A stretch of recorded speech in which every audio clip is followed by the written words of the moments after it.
자, 우리 다음 주 있을 맥주 감사주일 때문에 우리가 오늘 맥주절 절기 설교를 좀 다뤄보겠습니다. 제목을 이렇게 다뤄봤습니다. 맥주절이 주시는 하나님의 메시지라는 제목으로 이렇게 다뤄봤습니다.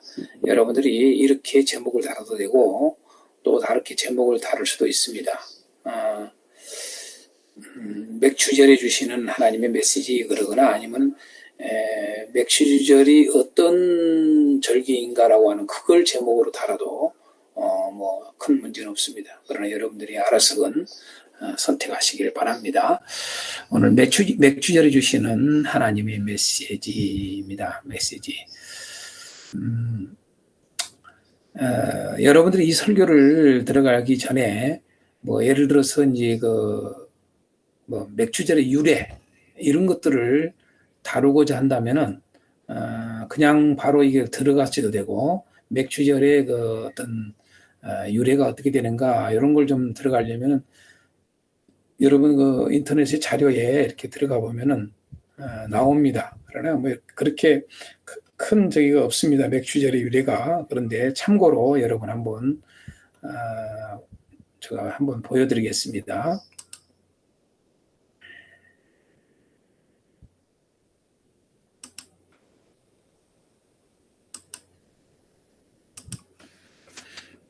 에 대한 유래에 대해서 이렇게 해놨습니다. 잠깐 읽어드리면 여러분들이 이제 이거는 참고하시 바랍니다. 이 유래에 대해서 잠깐 이야기를 하고 설교를 들어가시든거나 아니면 이거 없어도 됩니다만 참고하라고 제가 한번 읽어드립니다. 다 보이시죠? 이거 자료. 많은 사람들이 한국교회가 매년 7월에 지키는 맥주 감사절이 구약의 맥주절에서 유래한 것으로 알고 있다. 한국교회가 지키는 맥주 감사절은 구약의 맥주절에서 유래한 것일까? 교인들이 맥주 감사절을 구약의 맥주절로 오해하게 된 배경에는 한글 성경이 출애굽기 23장 16절을 오역한 것이 결정적으로 기여했다. 자, 이런 표현들 지금 현재 요것은요 그대로 여러분 사용하지 마시길 바랍니다. 그래서 내가 이 자리에 올린 겁니다. 설교를 이런 식으로 하면 안 됩니다. 왜 그런지 조금 내가 이야기 읽고 나서 이야기 드릴게요. 맥주절을 지키라. 이는 네가 수고하여 밭에 뿌린 것을 첫 열매를 거두미니라. 수장절을 지키라. 이는 네가 수고하여 이룬 것을 연말에 밭에서부터 거두고 저장함이니라. 여기서 맥주절로 번역된 말을 원문으로 보면 하카치르다. 이 말은 문자적으로 수학의 절기, 수학절, 추수절이라고 번역을 해야 옳다.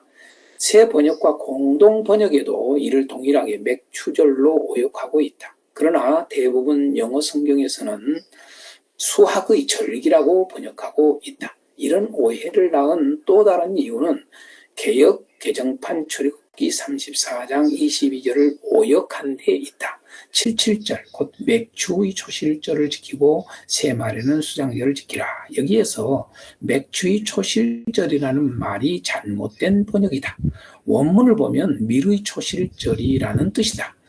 대부분 영어 성경에서는 밀수학으로 밀추수로 번역되고 있다.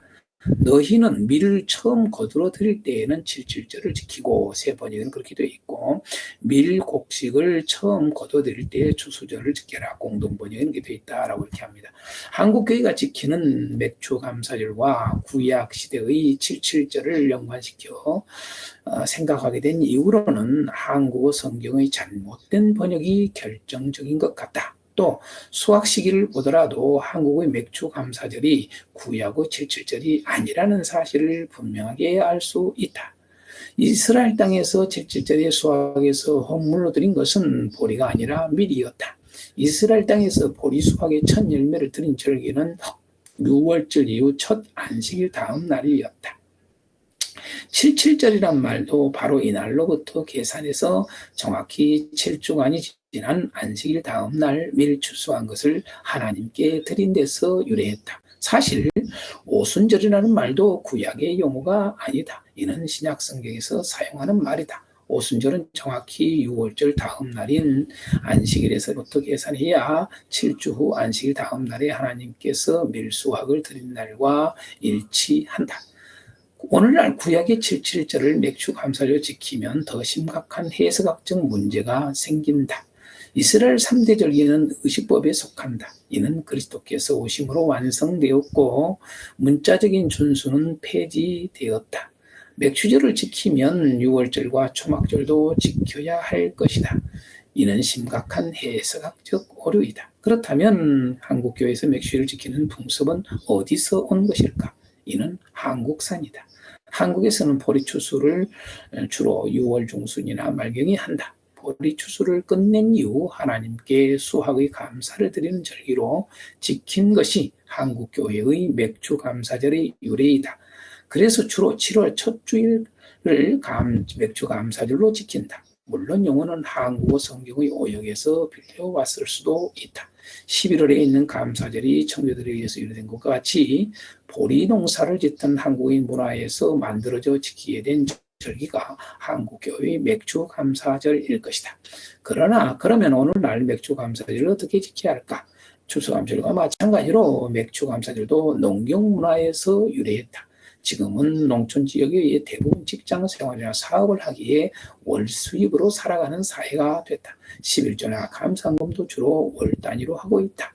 농경사회에서는 가을 추수감사절이나 여름 맥주감사절이 교회의 재정 충당에 중요한 역할을 했다. 그러나 지금은 그렇지 않다. 매월 드리는 헌물이 있기에 가을 추수감사절의 1년을 돌아보며 하나님께 감사드리듯이 맥주감사절에는 지난 반년을 돌아보며 감사드리는 게 합당하지 않겠는가?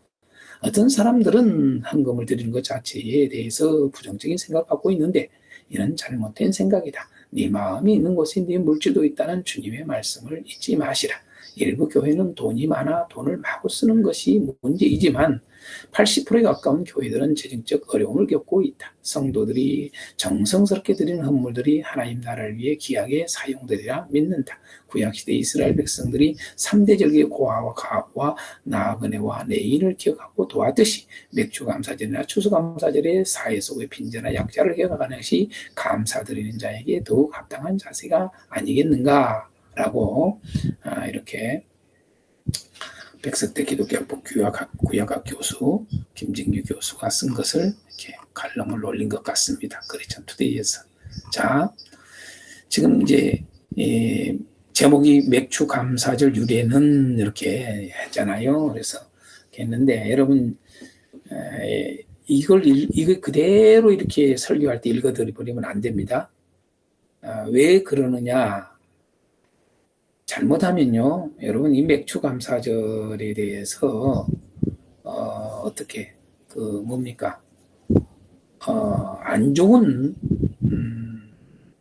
방향으로 성도들이 생각하고 갈 수가 있기 때문에 그렇습니다. 왜 그렇습니까? 지금 현재 맥주감사절에 대해서 표현하기를 오해한 이야기, 오역한 이야기, 번역이 잘못된 이야기와 해석에 대한 부분도 잘못된 이야기를 지금 다루고 있잖아요. 그런데 이분이 이제 구약학 교수니까 이런 것들을 다뤘는데 성경은요 의도적으로 이렇게 보면은 여러분 보세요. 수학절기 여러분 그러면은 봄의 수학이 당연히 뭡니까 맥주절이지 맥주절로 번역한 게 오역이다. 이런 식으로 여러분 가르치면 안 돼요, 여러분요. 그렇지 않습니까? 이런 부분들이 이렇게 나온단 말이에요. 여러분요, 맥주절이나 수학했다, 수학절, 추수절 같은 말이에요, 여러분요.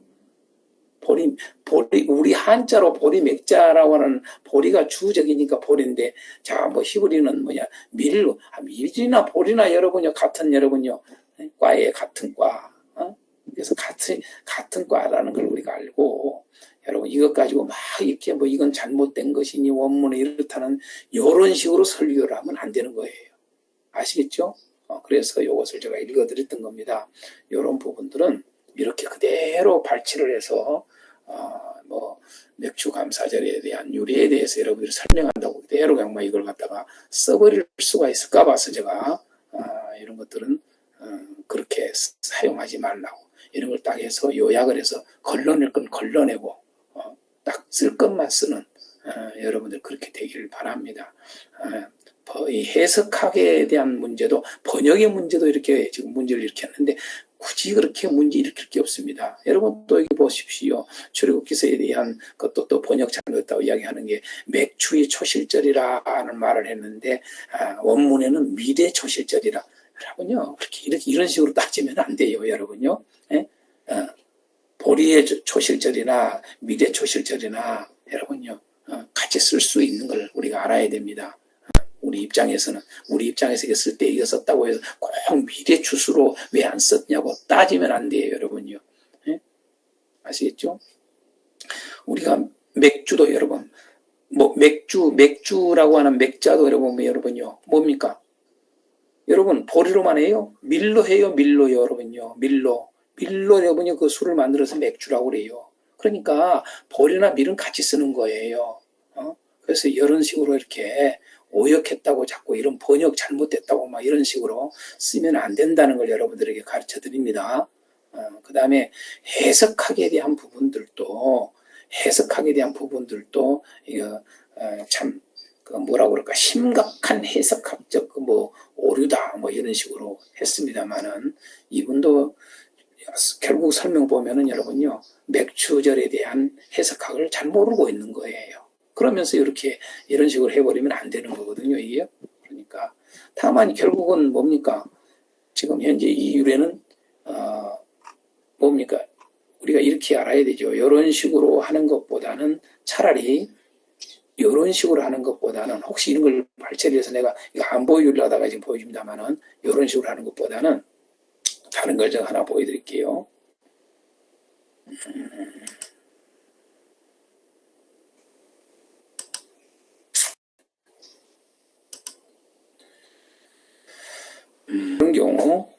이런 경우 맥주 감사절 유래와 의, 시기, 풍습 이런 것을 한번 잠깐 보세요. 자, 맥주 감사절은 구약의 3대 절기 하나인 맥주절을 계승한 절기다. 이렇게 해도 돼요, 여러분요. 이건 맞는 말이에요. 계승한 거예요. 그 유래를 우리가 할 때, 자, 계승한 거다. 그렇죠? 유대인들의 추수감사절했던 맥주절을 계승한 거다. 이렇게 설명하면 된단 말이에요.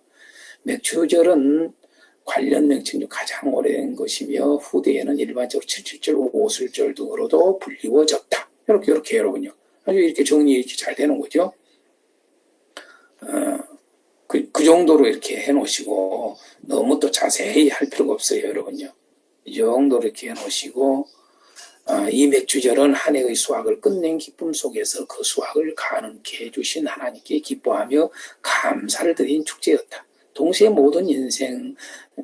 인생의 모든 것은 오직 하나님께로만 말미암는다는 사실을 다시 한번 고백하는 심정으로 일상의 모든 생활을 잠시 중단하고 하나님을 향한 자신의 신앙을 재무장하는 날이기도 하다. 이에 현대 우리도 맥주감사절을 맞이할 때 감사의 축제 속에서 여호와 제일주의로 신앙 재무장을 새로이 하여야 하겠다. 특히 단순 농경사회가 아닌 현대사회에 우리는 나는 지금 어떤 사업을 하여 내 인생에 필요한 것을 공급받고 있는지 또한 거기서 얼만큼 추수를 했는지를 돌아보아야겠다. 또 육식을 위한 추수와 함께 영혼의 추수 곧 전도사에게서도 얼마만한 수확을 얻었는지를 돌아봐야겠다. 이런 식으로 좀 유래에 대해서 좀 이것이 좀 더 나아요. 이게 보면은 이런 부분들이 여기 보면 여기 사람은 또 이제 유래를 이렇게까지 했어요. 창조 시대의 아담과 하와는 수고하지 않고도 에덴 동산의 풍족한 양식을 얻을 수 있었다. 그러나 하나님의 말씀을 어기고 선악과를 따먹음으로 인해 에덴 동산에서 쫓겨나게 되었고 그 후에는 자신이 수고한 대가로서 땅의 소산을 먹게 되었다.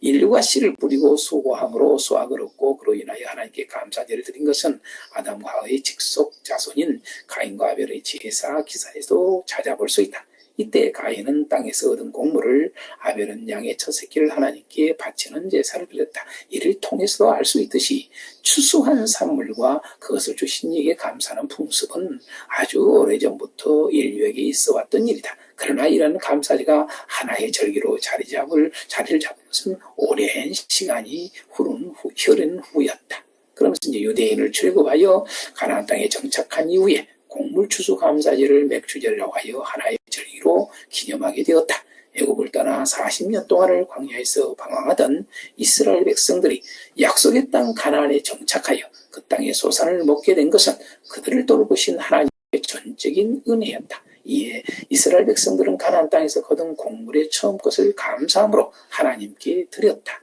이렇게 첫 열매를 하나님께 드리는 것은 그 땅의 진정한 주인이신 하나님께 그 땅에서 생산된 소산물을 돌려드려야 한다는 율법에 기초한 것이다. 이처럼 백성들이 드린 곡식단은 제사장에 의해 하나님께 바쳐졌는데 바쳐진 제물의 일부는 제단에 들고 그 나머지는 제사장의 것으로 주어졌다. 그러면서 이렇게 쭉 이렇게 지켜진 것에 대한 맥주절을 지켜진 것에 대해서 쭉 이야기를 하면서 우리나라에서도 이제 이렇게 나옵니다. 요 정도, 차라리 요 정도. 요 밑에 건 뭐 하지 마시고, 방금 그 유래라고 하는 것에 차라리 요 정도의 그 유래. 그래서 우리나라에만 지금은, 뭐 유대인들은 여러분 맥주절 하지요. 맥주절 하고 있습니다. 뭐 우리나라만 한 게 아니라 유대인들 맥주절 하고 있습니다. 그런데 이제 우리 개신교에서는 우리 한국교회가 특별하게 이 맥주 감사제를 드리고 있다라고 하는 유래 정도만 여러분들이 하시면 될 것 같습니다. 그러니까 한국교회가 어떻게 보면은요, 참 전 세계 교회에서 순수함이 있어요. 순수함. 그걸 우리가 의의로 여겨야 돼, 의의. 우리 현재 교회의 기독교의 우리 한국 교회의 의의 중에 하나가 요겁니다. 그래서 맥주 감사절 유래를 요 정도로 여기 있는 그 정도만 앞에 있는 거 다 빼버리고요. 요 정도만 여러분들이 다뤄줘도 될 것 같습니다. 이렇게 맥주 감사절에 대한 유래를 이야기를 하고 그러고 이제 간단하게 이렇게 너무 길게 돼도 안 되고 이렇게 간단하게 하고 앞에 것은 여러분 제가 꼭 그런 걸 찾아서 여러분 하시지 말라고 내가 하기 위해서 내가 지금 읽어드렸던 것이고 이 정도로 해서만 유래를 해 주시면 좋을 것 같습니다. 자, 이제 본격적으로 설교를 좀 들어가겠습니다. 다시.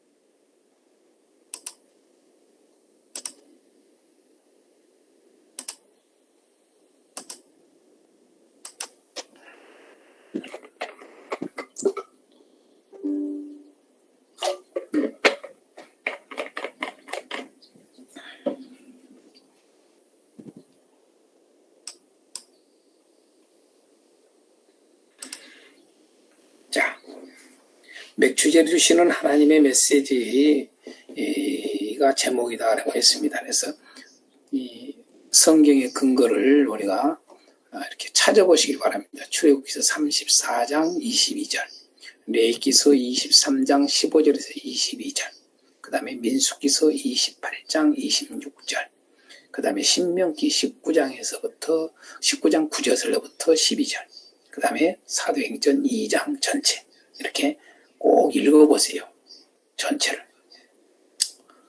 말씀이 있는 걸 소중히 여기셔야 돼. 우리는 말씀이 있는 것을 너무 교회들이, 목사님들이, 현대교회가 간단하게 한 절이나 두 절 읽고 자기 말이 많아요. 자기 말이. 그러니까 너무 말이 많아요. 그러니까 성경을 읽는 것을 소중히 여기게 해야 돼요. 성도들 하여금. 그래서 천천히 읽으세요. 이 본문을요. 읽는 게 좋습니다. 이렇게 읽고 그렇게 해서 설교가 들어갔으면 좋겠습니다. 자, 지난번에 우리는 여러분들이 지금 현재 7대 절기에 대해서 설교를 했을 걸로 알고 제가 이렇게 설교문을 지금 이렇게 해본 겁니다. 여러분, 지난번에 내가 7대 절기에 대해서 다 한번 가르쳐 드렸지 않습니까? 교회에서 하셨을 줄 알고. 그래서 이렇게 합니다. 지난번에 우리는 7대 절기에 대한 주의 말씀을 배웠습니다. 6월절, 무교절, 초실절, 또 77절, 나팔절, 속죄일, 초막절 이렇게 7대 절기에 대해서 우리가 배웠습니다. 그런 이 7대 절기가 어떤 영적 의미도 들어있는지 더 구체적으로 우리가 배우게 되었는데, 절기라고 하는 것은 하나님께서 일하시는 것 가운데 가장 엄청난 사건들이라는 걸 알아야 됩니다. 가장 위대한 사건이요 크나큰 사건입니다. 이 절기는요. 우리들 마음에 강력하게 새기시는 사건입니다. 곧 하나님 나라 이야기입니다. 이 절기가요. 하나님이 인류 역사 가운데 구원의 역사를 어떻게 펼쳐갈지를 보여주는 하나님의 구속사입니다. 하나님께서 그 구원의 역사를 펼쳐가는 역사적 핵심적 사건들이라고 말입니다. 인류 역사 통틀어서. 그래서 인류 역사의 핵입니다. 핵, 중심을 뚫고 가는 것이 바로 이게 절기입니다. 절기, 7대 절기입니다. 이미 전 시간에 여러분들에게 그렇게 알려드렸습니다. 쉽게 이야기하면 예수님의 죽으심을 알리는 유월절부터 시작해서 마지막 재림과 영생의 축복을 누리게 되는 초막절까지 이야기입니다. 이게요. 그게 7대 절기예요. 특별히 오늘은 맥추감사절입니다. 우리가 맥추감사절을 맞아서 맥추절이 무엇인지, 그리고 어떻게 지켜져야 하는지를 좀 더 깊이 상고하고자 합니다. 자, 첫 번째, 맥추절이란 뭘까요? 우리는 맥추절에 대해서 보통 그냥 지금까지 알기로는 전반기에 하나님 앞에 우리의 모든 하나님 주신 은혜, 공급하신 축복, 이것을 하나님 앞에 감사함으로 드리는 것으로 보통 맥추절을 생각합니다. 그러나 그것은 아주 겉으로 드러나는 작은 이야기입니다. 맥추절에 대한 것들을 여러분들이 더 좀 깊이 있게 이번에 알았으면 합니다. 자, 맥추절이라고 하는 것은 일명 이미 알고 있는 분들은 알고 있다시피 77절 또는 오순절 이렇게 말씀하고 있습니다. 그래서 맥추절, 77절, 오순절 이것은 같이 쓰는 겁니다. 서로 다른 게 아니고 맥추절의 의미가 다르고 77절의 의미가 다르고 오순절의 의미가 다르고 여러분 그런 게 아닙니다. 같은 하나입니다. 아까 우리가 보여드렸던 크리스찬 투데이에서 그 구약학 교수님이 한 이야기를 보면은 여러분요 다 다른 것으로 해놨습니다. 맥추절, 77절, 오순절 의미가 다르다고. 근데 모르는 소리입니다. 같습니다. 맥추절, 77절, 오순절은 다 똑같은 하나의 그 절기 이름을 이렇게 쓰기도 하고 저렇게 쓰기도 하고 했던 겁니다. 그래서 맥추절이라고 하기도 하고 77절이라고 하기도 하고 오순절이라고도 한다는 걸 우리가 알아야 됩니다. 그래서 이 맥추절에 대해서 크게 세 가지를 좀 여러분들이 알 필요가 있습니다. 첫 번째로 이 맥추절에 대해 맥추절은 3대 절기 중 하나입니다. 절기가 7대 절기잖아요. 7대 절기 중에서도 큰 절기가 바로 이 맥추절이 들어갑니다. 맥추절, 그러니까 무교절과 맥추절과 초막절이 7대 절기 중에 3대 절기라고 합니다. 이것은 이미 신명기 16장 16절이나 역대하 8장 13절을 보면은 이 맥추절이 3대 절기 중 하나라고 하는 사실을 우리에게 알려줍니다. 그래서 여러분들 꼭 교회에서 읽어보시길 바랍니다. 찾아서 보기 바랍니다. 왜 이런 성경을 찾아서 봐야 되느냐? 근거를 정확하게 성도들에게 그러니까 내가 무조건 그냥 아무렇게 지어는 말이 아니라 또 마음대로 막 해석하는 게 아니라 성경에서 정확하게 말한 근거들을 제시해야 됩니다. 우리 항상 설교를 할 때 그렇게 하는 겁니다. 자, 두 번째로는 여러분요, 맥추절은 여러분요, 이미 또 알고 있다시피 성령 강림절입니다. 바로 그것을 사도행전 2장 1절 이하를 통해서 우리가 알게 됩니다. 그래서 맥추절이 성령 강림절이구나.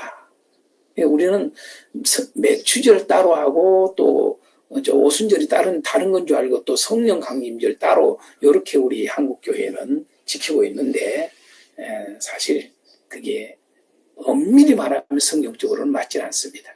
왜냐하면 맥추절이나 오순절은 같은 거기 때문에. 그런데 이 맥추절의 의미를 여러분 너무나 껍데기만 알고 있기 때문에 우리 한국 교회가 지금 맥추 감사절 따로 또 성령 강림절, 오순절이라 해가지고 성령 강림절 따로 이렇게 날짜를 잡아서 지키는 교회들이 있는 것을 종종 보게 됩니다만은 같습니다. 맥추절은 두 번째 성령 강림절이다. 여기까지는 합니다. 근데 오늘 여러분들에게 이번 맥추 감사절에 여러분들이 설교를 강조를 어디다 두고 할 것인가 제가 생각하면서 맥추절이란 세 번째 바로 여기에다가 두라고 얘가 했습니다. 다 같이 뭐라고요? 교회 생일입니다. 교회 생일. 여러분 맥추절이 교회 생일입니다. 여러분 말 처음 들을 거예요, 여러분요. 그죠? 여러분 맥추절은 정확하게 교회 생일입니다.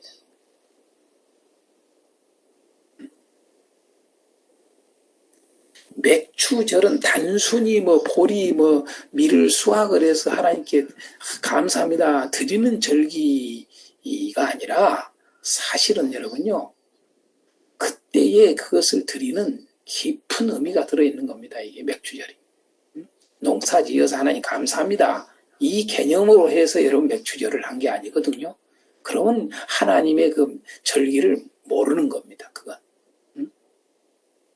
그래서 우리가 성령 강림절이라고 하는 것을 맥추절에다가는 두지를 않고 많은 사람들이 오순절에다 두고 합니다만은 사실 같은 거라는 거 내가 말씀드렸죠. 성령 강림과 교회 생일은 떼놓을 수가 없는 겁니다. 성령을 하나님이 우리에게 보내시지 않았으면 교회는 탄생하지 않습니다. 여러분, 이건 떨어질 수 없는 하나인 겁니다. 하나 사실은. 근데 우리는 그냥 성령 강림절 정도까지만 알고 있어요. 현대 교회들이요.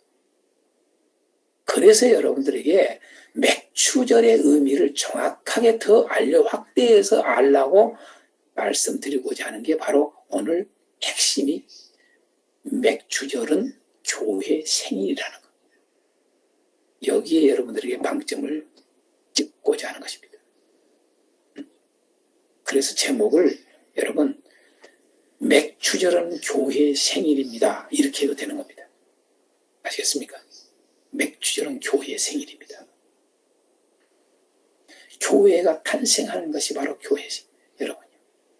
생일 아닙니까? 이게 맥추 감사절이에요. 사실은 맥추절이란 말이에요. 자, 그런지 안 그런지 보겠어요. 오늘은 교회 생일에 대하여 말씀드리고자 합니다. 바로 맥추절이 바로 교회 생일이라고 말씀드렸잖아요. 자, 다 같이 한번 성경을 보겠습니다. 출애굽기서 34장 22절 보겠습니다.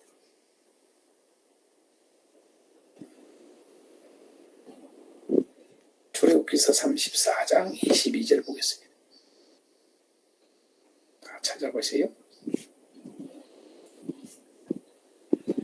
출애굽기서 34장 22절 77절 곧 맥추의 초실절을 지키고 이렇게 여기까지 읽으십시오.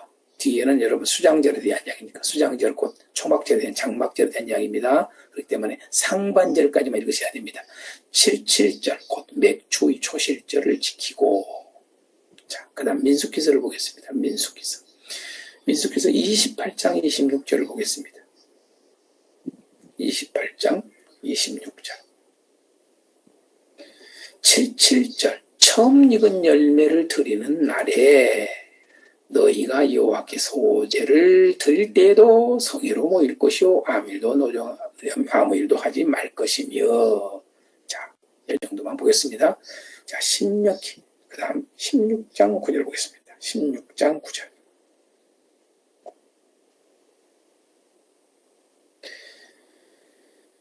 일곱 줄을 셀지니 곡식의 낫을 대는 첫날부터 일곱 줄을 세어 10절 내 하나님 여호와 앞에 7.7절을 지키되 이렇게 되어 있습니다. 그러면요. 자, 이 세 곳을 보았습니다. 자, 첫 번째 보겠습니다. 자세히 좀 설명드립니다. 출애굽기서 34장 22절에 방금 읽은 말씀에 분명히 뭐라고 되어 있습니까?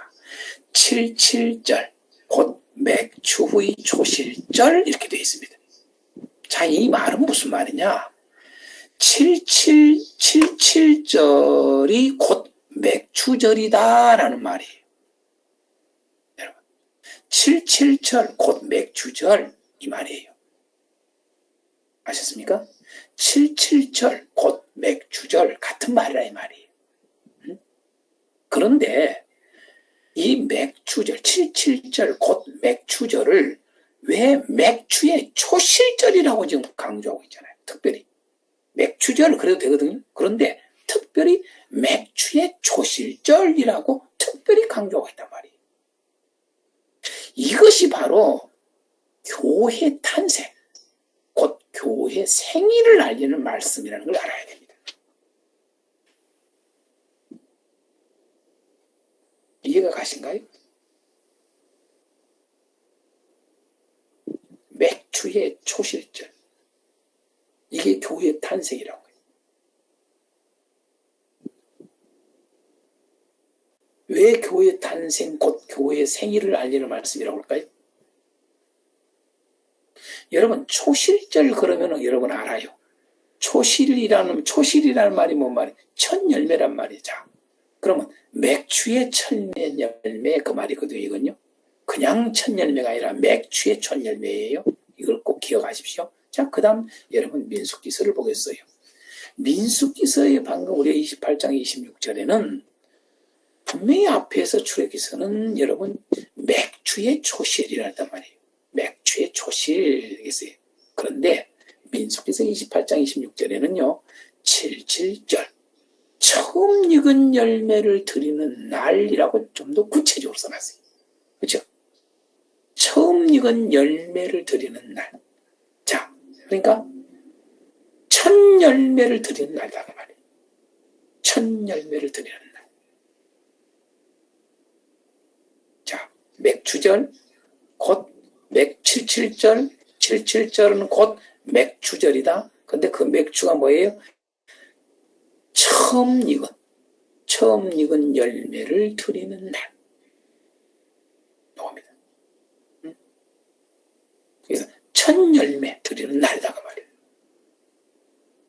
그래서 신명기 16장 9절에는 곡식의 낫을 대는 첫날 이렇게 해놨어요. 여러분, 곡식의 낫을 대는 첫날. 자, 곡식의 낫을 대는 첫날부터 계산한다. 그럼 곡식의 낫을 대는 첫날은 뭐예요? 이것도 첫 열매죠. 그렇죠? 첫 열매 수확입니다. 첫 열매를 하는 거 아닙니까? 그럼 여기서 첫 열매와 여기서 첫 열매가 차이점이 있다는 걸 여러분 설명해 줘야 됩니다. 여기서의 첫 열매는 예수 그리스도를 말하는 거예요. 예수 그리스도의 부활이죠. 정확하게 이야기합니다. 제가 이미 이것은 7대 절기할 때 여러분들에게 알려드렸습니다. 기억나시죠? 기억 안 나시면 이따가 질문하세요. 끝나고 나서. 자, 곡식의 낫을 대는 첫날부터 이 말은 이것도 첫 열매고 이것도 첫 열매란 말이에요. 그러나 이 첫 열매와 이 첫 열매는 달라요. 이 첫 열매는 예수님의 부활 그 말이에요. 그래서 여러분 우리가 고린도전서 15장 20절 말씀에 여러분 첫 열매가 곧 뭐예요? 예수님의 부활이라는 것을 해석해 놨어요. 그렇죠? 그러니까 예수님이 부활하신 날부터 그래서 여러분 우리가 레위기서의 23장에서 보면은 정확하게 7대 절기가 나온다고 했지 않습니까? 레위기서 23장을 가지고 7대 절기를 제가 다뤄드렸잖아요. 거기에는 분명히 유월절 첫 번째, 그 다음에 무교절, 그 다음에 뭐가 나와요? 반드시 초실절이 나와요. 그렇죠? 초실절이. 초실절 다음에 여러분 맥추절, 곧 칠칠절이 나옵니다. 바로 이 초실절이 바로 이 여기가 말하는 신명기 16장 9절이 곡식의 낫을 대는 첫날이라는 말입니다. 이게. 다시 여러분들이 방금 전에 봤으니까 신명기 16장 9절 10절을 제가 한 번 더 봅니다. 한번 보겠습니다. 여러분 펴놨을 겁니다. 지금 신명기 16장 여러분 보십시오. 자, 앞에서는 유월절 무교절 이야기를 끝냈어요. 그러면서 여러분 9절서부터 7주를 세라 그래. 7주를 세라는 거죠. 자, 7주 그러니까 벌써 생각하잖아요. 7절 딱 생각나잖아요. 7주를 세. 하나, 둘, 셋, 네 개. 77은 49잖아요. 그래서 50일째 하는 거. 그래서 오순절, 7.7절 이렇게 한다는 거죠. 자, 7주를 계산해. 7주를 계산을 해. 계산을 세라 이 말이죠. 그런데 어떻게 세라고 하느냐? 언제부터 세라고 하느냐? 곡식의 낫을 대는 첫날부터 7주를 세라 이렇게 되잖아요. 그러니까 예수님 부활한 날부터 숫자를 세라는 거예요. 예. 그래서 세가지고 77, 49에서 50일째 여러분 성령이 그대로 이 말씀대로 임하시잖아요. 그죠? 예수님 부활하신 후 50일째 되는 해 성령이 사도행전 2장에 말씀대로 임했는데 그게 바로 77절입니다.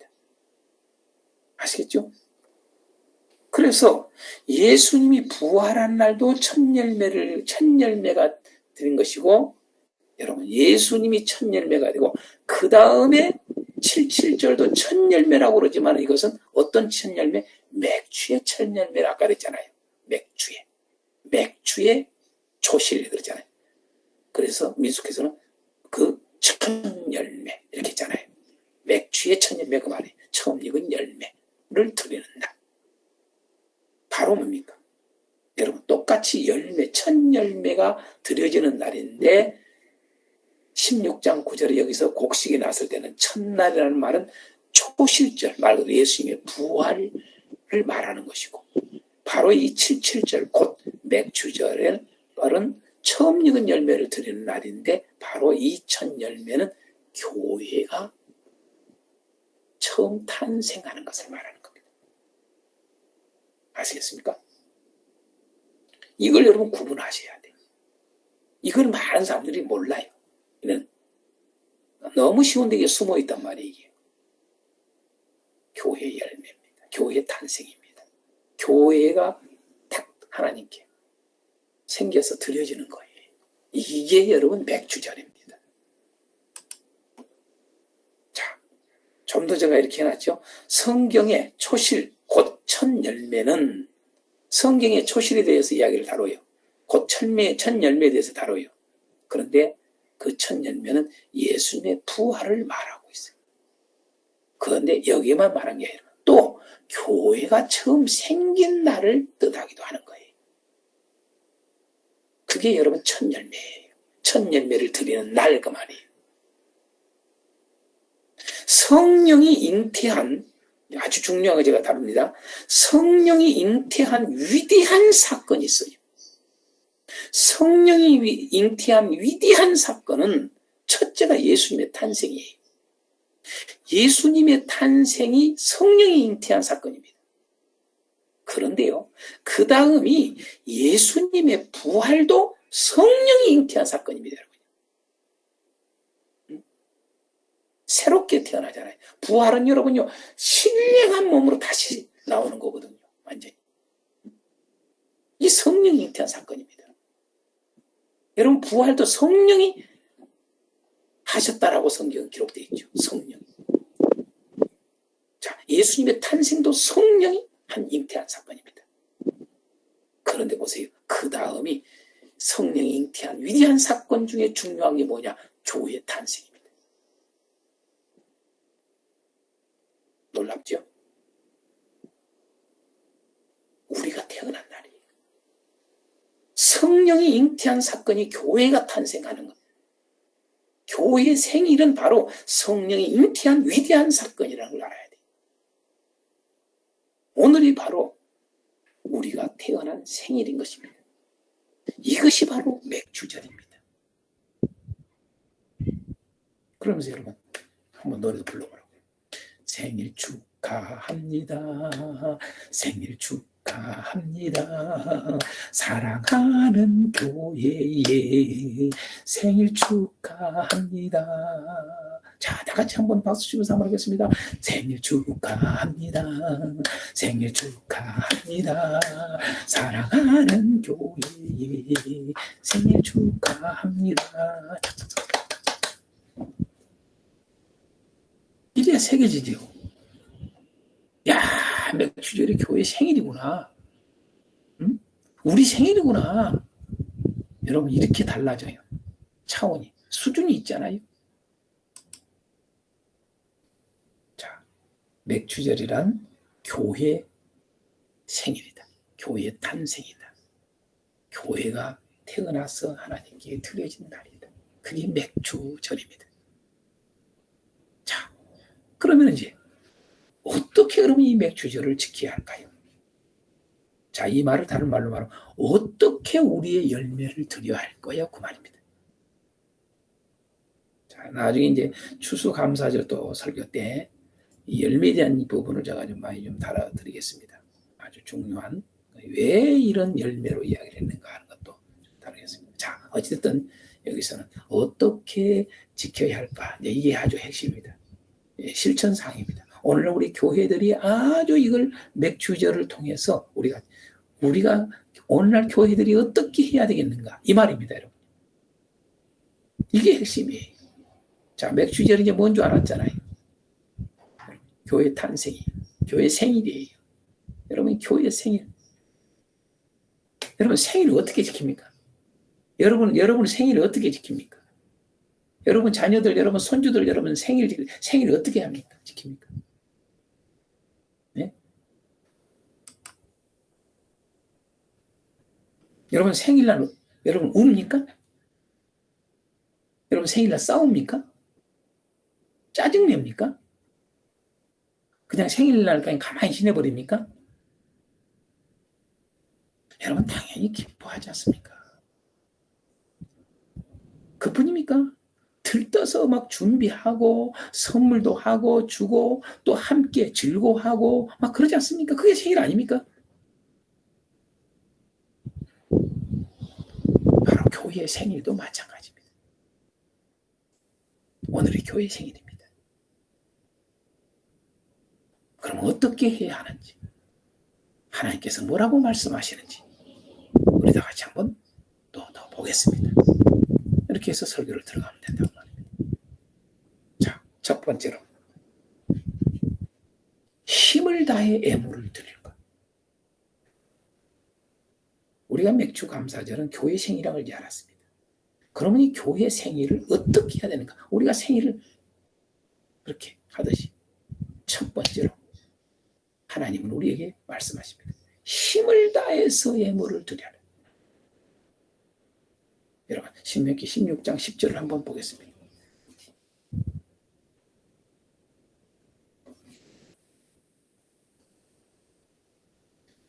네 하나님 여호와 앞에 77절을 지키되 네 하나님 여호와께서 내게 복을 주신 대로 네 힘을 헤아려 자원하는 애물을 드리고. 자, 첫 번째 힘을 다해서 애물을 드려라 라고 오늘 말씀합니다. 그럼 애물을 드릴 때 우리가 어떻게 해야 됩니까?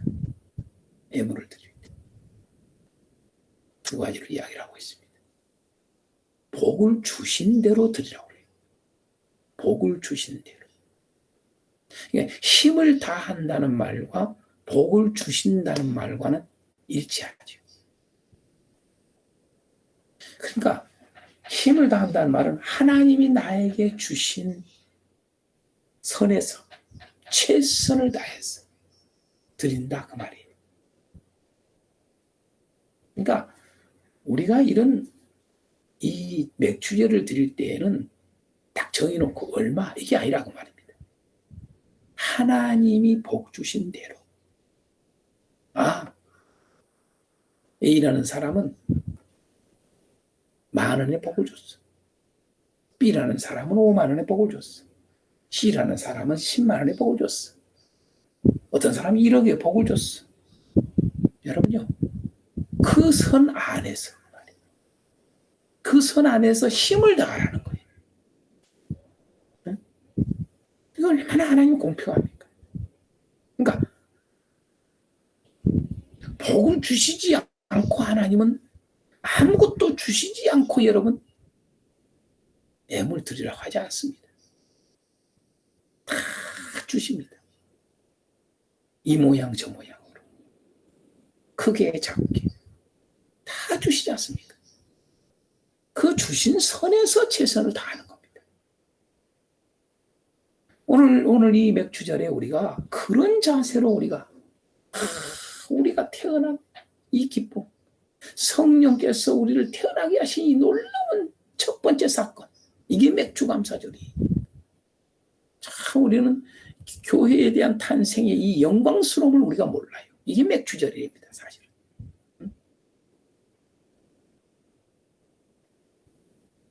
두 번째로 뭐라고 이제 설명 여러분 해나가시면 된단 말이에요. 그건 여러분 붙여나가시길 바랍니다. 복을 주신 대로 가지고 이야기를 하셔도 됩니다, 여러 가지로. 그 다음에 차원에서 드립니다.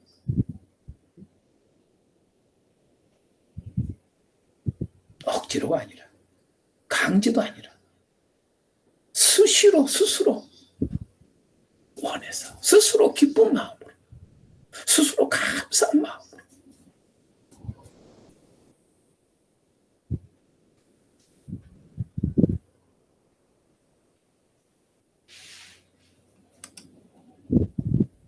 자, 두 번째로 우리가 어떻게 지켜야 된다고 말씀합니까?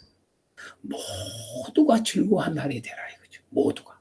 어떤 사람은 즐겁고 어떤 사람은 안 즐겁고 그게 아니라 모든 사람들이 다 즐거워하도록. 모두가 즐거워하는 날이 되라. 저 노인들부터 시작해서 어린 저 유치부 아이들까지 모두가 즐거워하는. 신명기 16장 11절을 보겠습니다.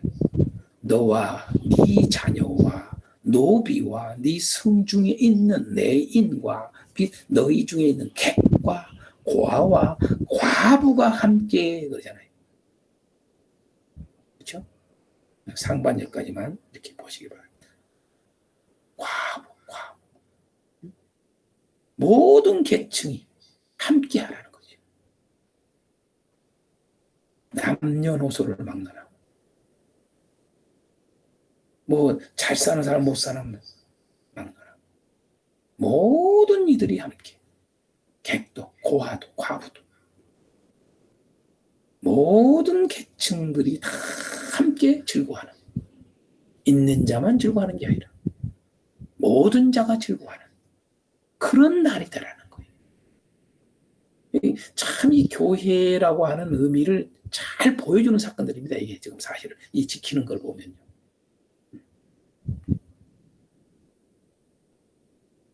그러면서 뭐라고 그럽니까? 어디서 하라고 그럽니까? 네 하나님 여호와께서 자기의 이름을 두시려고 택하신 곳에서 이렇게 합니다. 그러니까 교회죠. 교회에서. 다시 말해서 하나님이 자기 이름을 두시려고 택한 곳, 예수 이름으로 모인 곳, 그 말이에요, 여러분. 좀 더 정확하게 이야기해요. 교회에서, 예수 이름으로 모인 곳에서, 그 모임의 장소에서 모두가 즐거워하는 날이 되라는 거죠. 이게 맥주감사죠. 그 다음에 레위기서에 보면은 여러분 23장 22절을 보면은 여러분 한번 읽어보겠습니다. 레위기서 23장 누가 이렇게 읽어주시기 바랍니다. 이래도 되고요. 큰 소리로 읽는 사람 읽어주라고 그래야 됩니다. 누가 대표로 읽을 때에는 레위기서 23장 22절.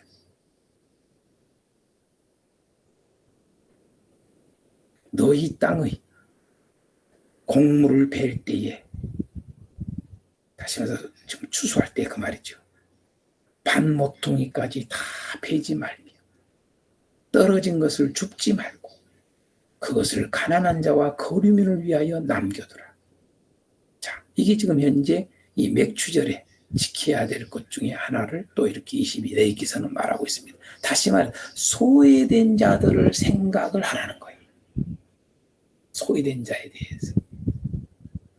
이미 신명기 16장 11절에도 고아 과부를 언급을 했습니다.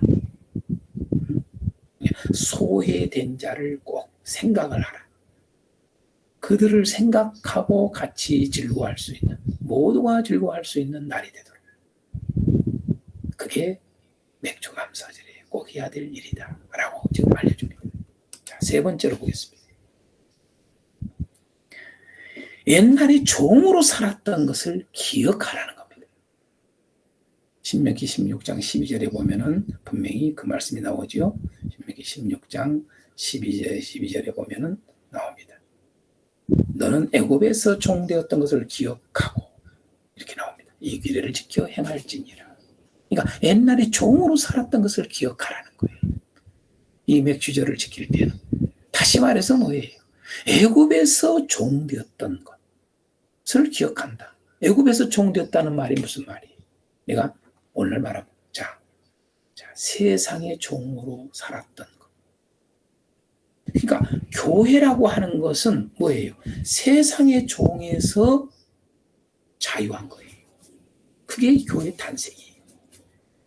성령이 교회를 탄생시키는 놀라운 위대한 사건은 세상에서 종살이했던 우리들을 완전히 자유케 하는 거예요. 또 다른 말로 육신의 종에서 우리는 완전히 자유케 하는. 그러니까 육신을 쫓아 사는 게 아니에요. 세상을 쫓아 사는 게 아니고, 교회를 다니는데 교회의 일원이 됐는데도 불구하고 아직도 우리가 여러분요, 이 맥주 감사절을 통해서 옛날에 내가 교회가 되기 전에, 교회 일원이 되기 전에 나는 어떠했는가, 이걸 잊지 말아라. 종되었던 삶에 대해서 다시 말해 뒤집어서 말하면 뭐예요? 우리는 자유인 됐다, 해방을 받았다, 이거예요. 이게 교회 생일이에요, 여러분요. 그러니까 우리는 보통 육신으로 생각하면은 사람이 태어난 것은 기쁜 것 같지만은 사실은 세상의 종이 되는 것 출발이란 말이에요. 우리 인생이요. 그렇잖아요? 그런데 교회의 생일, 교회 탄생은 다르단 말이에요. 오늘 우리의 탄생은 달라요. 이 기쁜 날. 완전 자유하는 거예요. 세상의 종에서 자유하고, 육신의 종에서 자유하고, 죄의 종에서 자유하고, 사망의 종에서 자유하는 것이 바로 여러분 우리에게 알려주는 거예요. 우리는 옛날에 여러분 세상의 종으로, 육신의 종으로, 죄의 종으로, 사망의 종으로 살았지 않느냐 이 말이에요. 오늘 우리 교회가, 우리가 탄생한 이 교회 생일 맥주 감사절에 이걸 잊지 말라는 거예요. 우리는 자유. 우리는 완전히 죄에서 자유했다. 그러니 죄에 끌려다니면 안 되죠. 그러니 여러분 사망의 길을 끌어가면 안 되죠. 그러니 여러분 육신을 끌려가면 안 되죠. 육신의 생각을 하면 안 되죠. 영의 생각을 해야죠. 할렐루야. 의의 종이 돼야죠. 이제는 생명의 종이 돼야 되죠. 할렐루야. 하나님의 종, 하나님 나라의 종 돼야죠. 그것이 여러분 맥주절을 지키는 아주 중요한 것입니다. 자, 사도행전 2장의 말씀을 가지고 더 좀 살펴보겠습니다. 여러분. 더 살펴보겠습니다. 여러분 사도행전 2장을 한번 보세요. 성경을 한번 펴보세요. 사도행전 2장을 한번 펴보시기 바랍니다. 2장 1절에서 47절까지 되어 있습니다. 그러면 여러분 이게 세 단락으로 딱 나눠져 있어요. 뭐냐면요, 첫 번째 단락은 사도행전 2장이 성령인 강림한 걸 이야기를 하고 있는 거예요. 다시 말해서 1장 1절에서 13절까지는 성령 강림의 날이다, 이걸 알려주는 거예요. 다시 말해서 오순절이. 이건 오순절 되어 있잖아요. 오순절의 이름에 이 말을 우리가 이미 앞에서 알다시피 맥주절은 이 말이에요. 맥추절은 성령 강림의 날이야. 이걸 사도행전이 보여주는 거예요. 두 번째로 여러분요, 14절에서 42절까지 내용이 저는 그냥 안 읽습니다. 여러분 읽어주는 게 좋습니다. 같이 읽어보는 게. 자유 곧 해방의 날. 여러분, 해방의 날이에요. 해방의 날. 이 맥주절은 해방의 날이라고. 방금 제가 했잖아요. 왜 여러분 신명기 마지막 16장 저기에 여러분 애굽의 종되거든 기억하라고. 여러분 자유한다는 거. 여러분 얼마나 맞습니까? 해방의 날이. 맥주절은 자유의 날이에요. 해방의 날이에요. 그게 교회 탄생이라고. 그 다음에 중요한 게 뭐냐? 43절에서 47절까지 내용이 교회 공동체가 한 몸이 되는 날입니다. 사실 제가 여러분 이 교회 생일에 대한 전체적인 의미를 이야기해 주기 위해서 이렇게 설교를 했는데 여러분요, 어떤 사람은요 이렇게 해도 돼요. 맥주절은 여러분요 교회 공동체가 한 몸이 되는 날입니다. 이 제목 가지고 해도 돼요. 아시겠습니까? 교회 공동체가 한 몸이 되는 날이 여러분 그게 맥주절이에요. 사도행전은 이렇게 세 가지로 우리에게 알려준다고. 그게 오순절이라는 거예요. 그게 바로 맥주절, 그게 칠칠절이라는 거예요. 이 이야기는 여러분 그냥 읽어드리고 내가 설명 안 하겠습니다. 자, 교회 공동체가 한 몸이 되는 날 어떻게 한 몸이 되는가? 모든 물건을 서로 통용을 해요. 모든 물건을 서로 통용을 해요. 자, 저는 여기 이사를 와가지고 저 옆집들하고 서로 여러분요 저쪽에 안 믿는 가정일인데도 뭡니까? 서로 물건을 통용을 해요. 서로. 잔디깎기 기계 갖다 쓰세요. 기름 없어요. 목사님 우리 기름 갖다 쓰세요. 자기 갖다 줘. 오늘 또 뭡니까? 오늘도 운동 잠깐 나가려고 바람 쐬려고 운동 좀 나가려고 이렇게 나가니까 공부하기 전에 나가니까 저 목사님 오세요. 가지 좀 가져가세요. 가지 좀 따가세요. 고추 좀 따가세요. 그래서 따가지고 오늘 저녁 먹었어요. 모든 물건을 서로 통용하고 안 믿는 사이도 이런 일이 벌어지는데 오늘 우리 교회가 한 몸이 되는 날이 바로 이게 사실은 여러분 맥주감사절입니다. 모든 물건을 서로 통용하고 형식이 아니라 한 몸이 되는 거예요. 자신의 소유를 두 번째 자신의 소유를 팔아서 각 사람의 필요를 따라 나눠주고 교회 공동체 안에 필요한 것들이 있어요. 꼭 필요한 걸 말하는 거죠. 꼭 필요한 필수적인 걸 말하는 거죠. 근데 여러분 그게 없어. 이게 있어야 되는데 살아가는데 꼭 필요한데 그건 뭐예요? 그걸 보고 그냥 있을 수가 없다는 거예요. 우리 교회 일원들이 같이 소유를 팔아서 나눠주는 그런 일들을 하게 된다고 말이죠.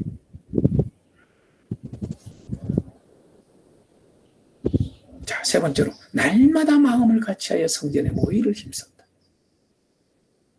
날마다 마음을 같이해서 성전의 모의를 힘쓴다. 이 강조를 많이 이걸 해야 됩니다. 이 지금 현재 교회 공동체 한 몸이 되는 날에 대해서. 네 번째로는 집에서 떡을 떼며 기쁨과 순전한 마음으로 음식을 먹었다. 자, 성전의 모이기를 힘썼고 또 집에서는 어떻게 돼요? 자, 자기 가정에서 여러분요 떡을 떼며 기쁨과 떡을 뗀다는 여기서 말은 뭐예요? 여기서 성찬을 의미를 하는 거죠. 늘 주님 생각한다는 얘기죠. 기쁨과 순전한 마음으로 기쁨의 마음, 순전한 마음, 깨끗한 마음, 어린아이 같은 마음 이런 마음으로 음식을 먹고 이게 한 몸이 된 한 몸, 가정의 공동체, 가정이 한 몸 되고 교회가 한 몸이 되고 모든 연결되죠. 그리고 하나님을 찬미하며 온 백성에게 칭송을 받아온다. 이게 한 몸이 된 날입니다. 그러므로 주께서 구원받는 사람을 날마다 구원받는 사람을 더하셨더라, 그 교회. 자, 우리가 알다시피 여러분 초대교회가 진정한 교회 모델입니다. 오늘날 우리 교회에 초대교회는 왜 되는데 우리는 안 되느냐? 그만큼 무너져 있는 겁니다. 그만큼 교회가 흐트러져 있는 겁니다. 그러니까 진정한 맥추절을 우리가 모르는 것이고 맥추절을 제대로 지금 지켜지지 않고 있는 거예요.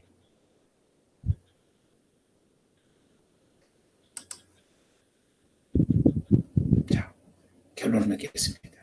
이것이 맥추감사절입니다. 바로 이것이 교회의 생일입니다.